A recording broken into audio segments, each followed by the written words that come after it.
خواهی پروردگار بو من باسی صحابه دک والسابقون الأولون من المهاجرين والأنصار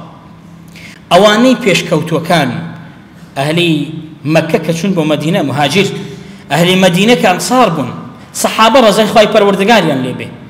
اسامه دو كوملك مهاجر كوملكيش أنصار إما لوانين نخير إما لوانين والذين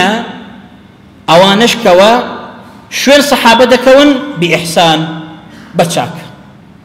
بهور بدين لكم ولي سيم بين ايش ما انت زكوه پروردگار دفرمي رضي الله عنهم ورضوا عنه خواهي پروردگار للصحابة راضي بو خواهي پروردگار لهم الصحابة ولو انش غازي دبيك شوين صحابة دكون صحابة عينا إيشان بوكر كبيغمبر لسريبو عليه الصلاة والسلام شون أو صبري قر لسرنا راحتي دين داري أهونش صبر ينقرت لو مي لو مكار تأثيري لصحابة نكرت خواهي پروردگار دفرمي وأعد لهم جنات أوانم سيكوم الله صحابة رزاي خواهي پروردگار اللي بمهاجر وانصار أوانش كشون وان دكون بچاك كاري أوان خواهي قولة چندها بهشتي بو آماد كردو تجري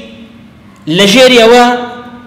تحتها الانهار لجر ام باخو باخاته روبار دروه جا سير بكن شان نعمتك خوش خالدين فيها ابدا بو مشيت داد منو خوي يقول لك وتاي اتك دفرمي ذلك الفوز العظيم او بريتي لبردنوي جوره والله او بردنوي